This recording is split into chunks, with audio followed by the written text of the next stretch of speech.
Buonasera, benvenuti al TG Sicilia, vediamo i fatti di questa edizione. Dentro l'hotspot di Lampedusa, in esclusiva le immagini girate dalle nostre telecamere all'interno del centro che ha accolto recentemente migliaia di migranti. Dopo mesi di sovraffollamento, adesso si è svuotato. Sesso e soldi per far arrivare i migranti in Europa. La polizia smantella un gruppo criminale internazionale. L'indagine è partita a Catania dal caso di una minorenne straniera. Messina Denaro sepolto nell'indifferenza della sua Castelvetrano. Al cimitero solo la figlia e pochi altri parenti. Gli investigatori hanno in mano le chiavi del boss, forse di un appartamento segreto. Terremoti, l'Italia non ha un piano adeguato per il rischio sismico. Anche i cittadini possono contribuire diventando volontari della protezione civile. Così il ministro Nello Musumeci a Catania per il congresso nazionale dell'Ordine degli Ingegneri. Eccezionale intervento di chirurgia maxillofacciale all'ospedale catanese San Marco. Un'equipe regala l'apertura della bocca ad una sedicenne con la sindrome di Nager. E infine calcio, pronto riscatto del Palermo, i rosanero supera.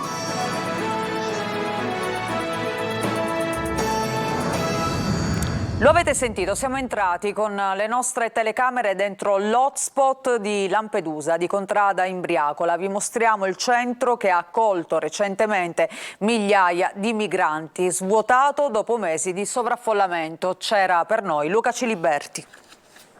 Siamo a Lampedusa, siamo all'interno dell'hotspot di Contrada Imbriacola. Queste sono delle immagini esclusive che vi stiamo proponendo perché in questo hotspot non si entra facilmente. In questo momento all'interno di questo centro di accoglienza che nelle scorse settimane ha ospitato tra entrate e trasferimenti addirittura anche 11.000 migranti, non ci sono persone e in questo momento all'interno non c'è nessuno per una serie di casualità che si sono verificate. Primo tra tutti appunto il maltempo, la macchina dei trasferimenti che nel frattempo ha funzionato a dovere. Ecco, in questo momento vedete è in funzione il servizio di bonifica, si sta ripulendo tutto l'hotspot. Qua ci sono i sacchi della spazzatura, alcuni dei sacchi, molti sono già stati portati via. E guardate invece qui, queste sono una delle tante tende della Croce Rossa che ha ospitato insomma in questi giorni e che continua a ospitare laddove dovessero arrivare i migranti appunto tutti coloro che hanno bisogno di aiuto e riconoscimento. Possiamo entrare, ecco, lo facciamo con le nostre telecamere, dentro uno degli alloggi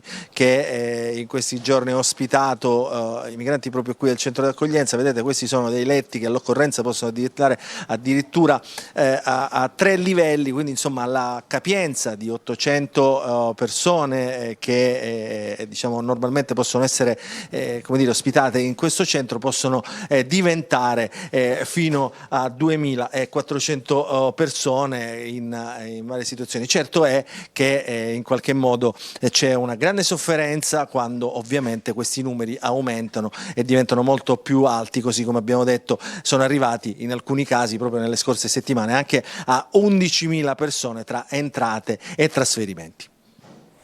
Torneremo a parlare di Lampedusa anche nelle prossime edizioni dei nostri telegiornali. Intanto, sesso in cambio del viaggio della speranza. A Catania è stato sgominato un gruppo criminale che gestiva proprio i viaggi dei migranti in Europa. Cellule operative in Africa, Italia e Francia. Sentiamo Eva Spampinato.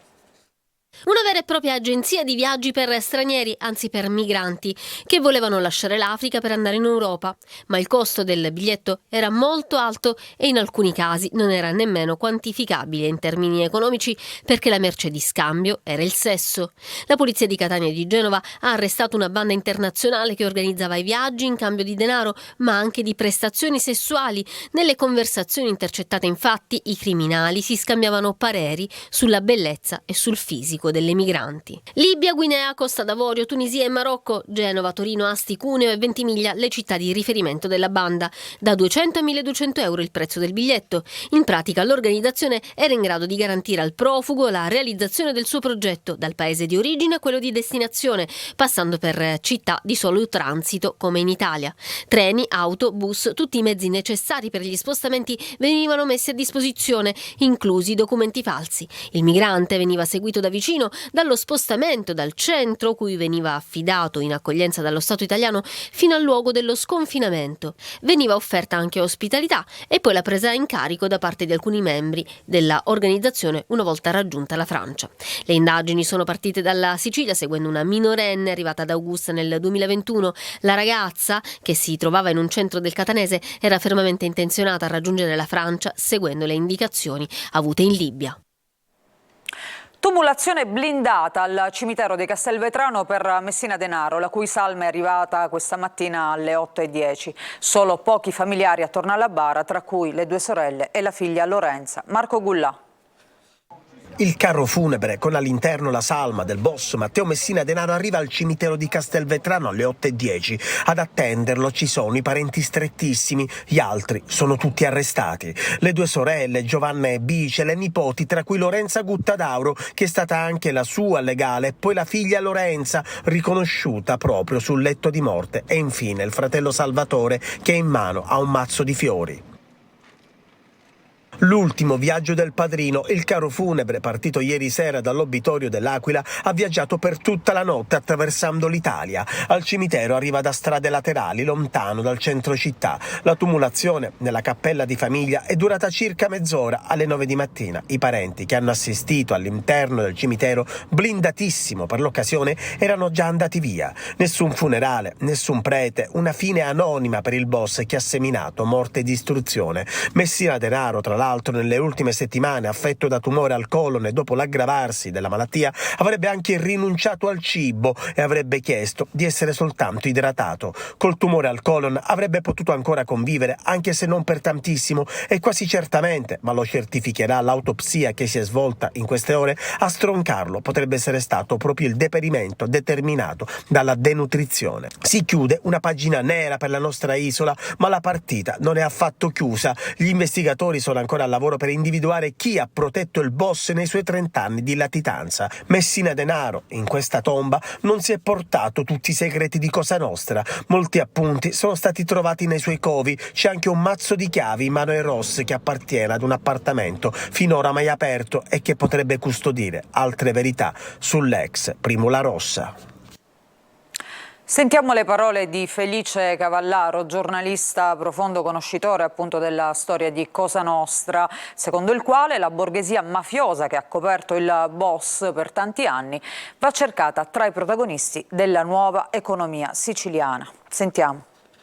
Che ci sia un pezzo di Castelvetrano, di Campobello di Mazara, di tanti luoghi nel Trapanese, ma purtroppo non soltanto nel Trapanese, che ancora non si rassegnano a certificare la fine della mafia, questa è cosa certa. Ne abbiamo avuto un esempio nelle chat, quando tanti muovevano così con sentimenti di condoglianze nei confronti della famiglia. Non ha dubbi Felice Cavallaro, giornalista siciliano che conosce molto bene le dinamiche mafiose nei territori di Messina Denaro. Ci sono sfide in corso nelle città che lo ospitarono tra chi rinnega la mafia e chi la accoglie ancora. Ma Cavallaro, intervenuto a Buongiorno Sicilia, parla anche della borghesia mafiosa, dietro la quale si nasconde la nuova economia di Cosa Nostra. In questo humus si è ingrassata una certa borghesia mafiosa. L'impiegato comunale che ha fatto finta di non capire che la tessera di identità andava a una persona diversa da quella che aveva davanti, l'eolico, il fotovoltaico, cioè tutte le attività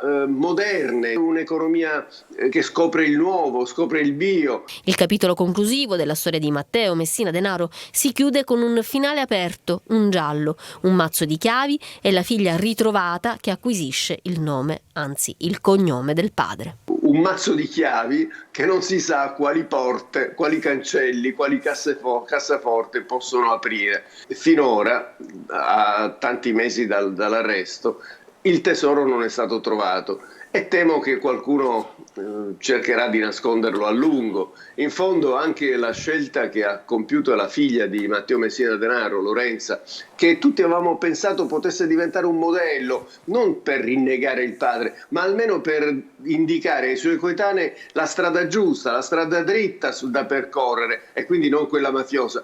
Poi invece è andata in ospedale all'Aquila, ha chiesto di diventare una Messina Denaro.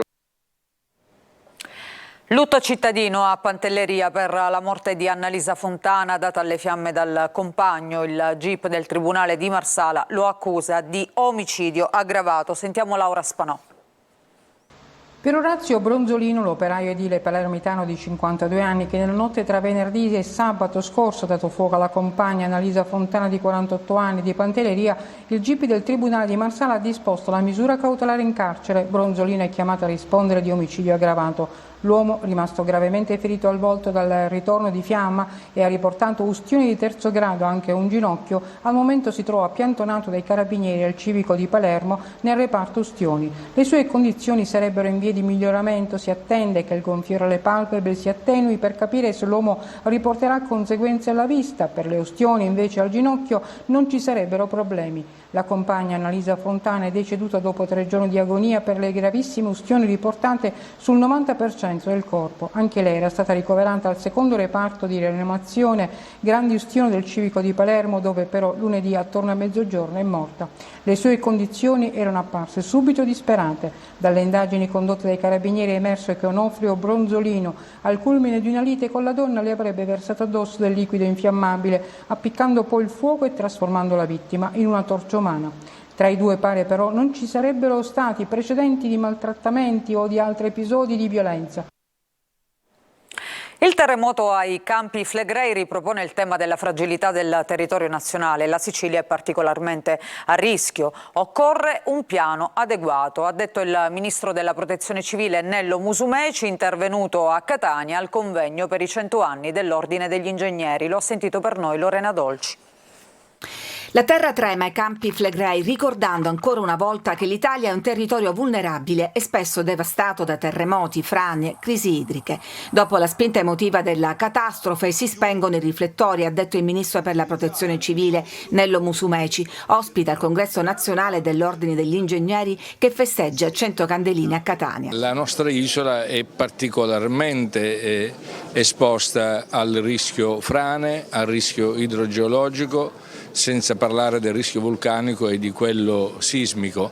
C'è bisogno di programmazione, c'è bisogno di semplificare le procedure, questo a livello nazionale. Naturalmente abbiamo già lavorato a un disegno di legge per le ricostruzioni e stiamo lavorando a un disegno di legge per un piano nazionale di mitigazione del rischio sismico.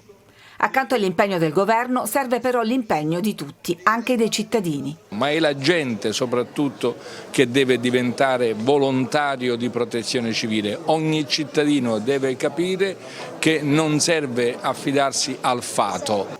Prevenzione che parte dalle scuole. Il piano prevede anche un'ora settimanale di educazione al rischio. Il ministro respinge poi le polemiche sulla proposta di condono arrivata sul tavolo del governo. Se una finestra costituisce un abusivismo perché è allargata 10 cm rispetto al progetto, io sono perché quella finestra venga sanata. È chiaro che se parliamo di ville costruite in riva al mare o sul greto di un fiume o in zone di assoluto rispetto, no, lì ci vuole la ruspa. Prima di lui in videoconferenza i ministri Urso del Made in Italy e quello delle infrastrutture Salvini, che di fronte alla platea degli ingegneri ha ribadito il cronoprogramma sul ponte. Inizio cantiere estate 2024, primo treno nel 2032. Sullo Stromboli è in corso un trabocco lavico alimentato da una bocca dell'area craterica nord, lo rende noto l'INGV, Osservatorio Etneo. Al momento il trabocco rimane confinato nella parte alta della sciara del fuoco. Dal punto di vista sismico, nelle ultime 24 ore l'ampiezza media attualmente si attesta nel livello alto. Il trabocco lavico segue una esplosione di forte intensità definita maggiore per via dell'energia rilasciata che si è verificata lo scorso lunedì. Al San Marco di Catania, eccezionale intervento di chirurgia maxillofacciale, il primo in Sicilia. Regala l'apertura della bocca, pensate dopo 16 anni, ad una ragazza con la sindrome di Nager. Giusy Lazzara. Per 16 anni la catanese Aurora non si è mai arresa. una sindrome terribile, quella di Nager, che fin dalla nascita non le ha permesso di articolare la mandibola e aprire la bocca.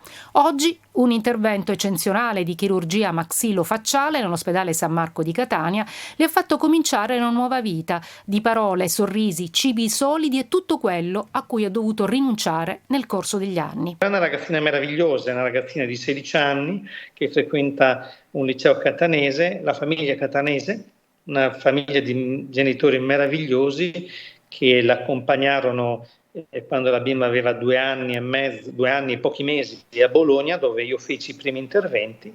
Si tratta del primo caso in Sicilia di questo genere, sono 6 in tutta Italia, straordinariamente complicato, che ha richiesto mesi e mesi di studio preventivo affinché tutto andasse per il meglio.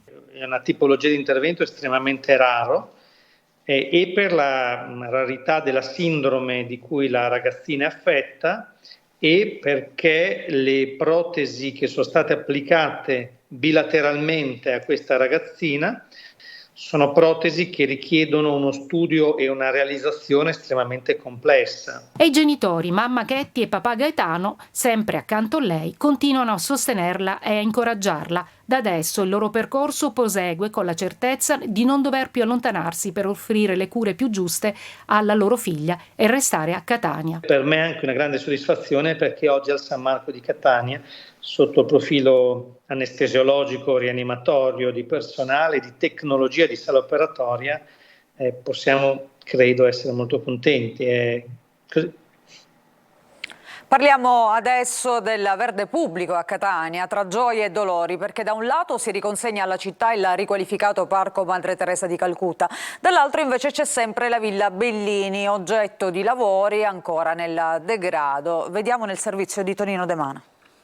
Degrado e riqualificazione, riqualificazione e degrado. È sempre il verde pubblico l'osservato speciale, anche se a volte è la gradazione del verde stesso a fare la differenza. E mentre il sindaco Trantino, accompagnato dagli assessori Parisi e Tomarchio, riconsegnava alla città il Parco Madre Teresa di Calcutta, alla presenza di molti residenti cittadini, altri cittadini, questa volta di passaggio, segnalavano lo stato di abbandono di Villa Bellini, tra l'altro oggetto di lavori che dovevano essere consegnati il 31 maggio scorso. Ed invece ci sono ancora gli operai, ma anche le fontane a secco distrutte dai vandali e questa struttura fatiscente che viene adibita a bagno pubblico o in privé per incontri occasionali. Nel frattempo il polmone verde di Catania somiglia ad un enorme cespuglio che nasconde rifiuti di ogni tipo, in bella mostra piatti e pasta, con i bocchettoni del servizio antincendio circondati dalla vegetazione che a sua volta ricopre quasi il volto di Vincenzo Bellini. Sembra quasi nascondersi il cigno catanese davanti ad un simile degrado. E poi c'è il rischio alberi, alcuni pericolanti e fluttuanti, sulle teste di tutti. Bisogna stare attenti perché c'è qualche albero che magari sembra un po' pericolante, quindi non è proprio molto rilassante. Bisogna guardarsi un po' attorno. Se tutto va bene, se non c'è vento si sta tranquilli, se c'è vento pericolo c'è. Il sindaco Trantino prende atto della situazione. Su questo abbiamo già programmato, credo che ci sia un intervento di un paio di milioni di euro, non vorrei dire una di 2 milioni di euro proprio su Villa Bellini per mettere in sicurezza e nello stesso tempo per risistemare e riqualificare alcune aree a verde. Il volto del primo cittadino cambia espressione quando, con una punta d'orgoglio, consegna il Parco Madre Teresa di Calcutta. È semplicemente un ulteriore passo perché mi auguro che siano tanti altri, visto che già sono 15 gli interventi programmati come questi, le inaugurazioni che faremo dello stesso genere nell'ambito di una progressiva trasformazione della città che in effetti ci consenta di raggiungere quell'obiettivo Catania 2030 che tutti auspichiamo come meta per un traguardo che faccia essere i nostri figli orgogliosi della loro identità catanese. Facciamo una pausa, torniamo tra poco per parlare di calcio, Serie B e Serie C.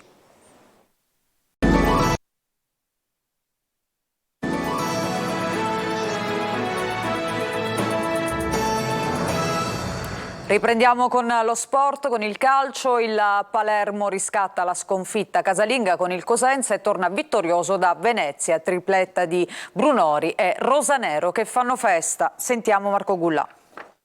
Punto del primo Pesa, il Venezia attacca, il Palermo si difende, poi Ampalo sfiora il raddoppio. Allora dopo un miracolo di Joronen, ancora Brunori fa centro, portiere veneziano. 3-1 e 3 punti d'oro per i siciliani. I ragazzi si sono preparati bene a questa partita, avevamo già fatto una grande prestazione col Cosenza che meritava un risultato diverso, ero anch'io curioso di vedere come avremmo reagito alla sconfitta e la prestazione è stata una prestazione importante, gagliarda, con coraggio, con personalità, siamo stati aggressivi, siamo sempre riusciti a ripartire, quando avevamo la palla facevamo le nostre cose. Fondo in classifica in attesa delle altre sfide di B in programma stasera. In Serie C Catania e Messina si preparano alla prossima giornata di campionato. I rossazzurri di scena a Caserta devono riscattare la sconfitta contro il Foggia, mentre i peloritani riceveranno l'Avellino con l'obiettivo di centrare la prima vittoria stagionale. Francesco Triolo. Occorre far tornare i conti. Al Catania serve di più in termini di gioco, concretezza e personalità. A dirlo è stata la partita col Foggia, adesso i rossazzurri dovranno riscattarsi in una trasferta insidiosa e per nulla agevole, quella di Caserta. Una gara da affrontare nel modo giusto in termini di intensità e aggressività, quelle che non sono mancate per larghi tratti della sfida di lunedì, ma che devono essere costanti. Per questo sarà importante l'approccio. Sappiamo che è un campo ostico, sappiamo pure che davanti c'hanno degli ottimi giocatori, però noi dobbiamo dare di tutto e sicuramente daremo tutto per portare a casa una vittoria. La Casertana arriverà al match contro il Catania reduce dal pareggio di Potenza, ma soprattutto con 90 minuti in più nelle gambe in questa settimana, visto che stasera recupera la partita della prima giornata di campionato contro il Monopoli, rinviata dopo il ripescaggio avvenuto ufficialmente solo a fine agosto. Sinora la squadra cangelosi ha pareggiato le 3 gare disputate, compresa quella con la capolista Juve Stabia, mostrando una buona qualità della rosa, arricchita dagli ex rossazzurri Curcio e Calapai. Il Messina si prepara ad un autentico tour de force nel mese di ottobre, 8 gare in 29 giorni. Si comincia domenica contro l'Avellino, quindi la gara di Coppa a Catania, ancora Sorrento, Casertano e Giuliano, gare ogni 3 giorni che diranno tanto sulle ambizioni della squadra di Modica, che domani a Santa Lucia del Mela disputerà un amichevole contro l'Igea Virtus. E per quanto riguarda il Catania, oltre alla sconfitta casalinga con il Foggia, la squadra etnea ha perso anche per infortunio il portiere Livieri. La risonanza magnetica a cui è sottoposto l'estremo difensore ha evidenziato una lesione muscolare. Le condizioni di Livieri verranno valutate nelle prossime settimane. Prima di chiudere c'è un'ultima ora, quasi 7 milioni di euro per la frana del costone roccioso Roccaforte del comune di San Fratello nel Messinese. Lo ha deciso questa sera il Consiglio dei Ministri su proposta del Ministro per la Protezione Civile Nello Musumeci, che ha detto la somma stanziata per l'attuazione dei primi interventi si accompagna alla dichiarazione dello stato di emergenza che durerà 12 mesi. Si tratta di risorse che verranno destinate al soccorso e all'assistenza della popolazione, al ripristino della funzionalità dei servizi pubblici e all'attività di gestione dei rifiuti e delle macerie. Ricordo, ha concluso il Ministro, che dopo la frana del 12 maggio scorso si è reso necessario anche evacuare alcune decine di famiglie. Questa era l'ultima notizia di questa edizione del nostro telegiornale. Grazie per averci seguito. Auguro a tutti voi una buona serata.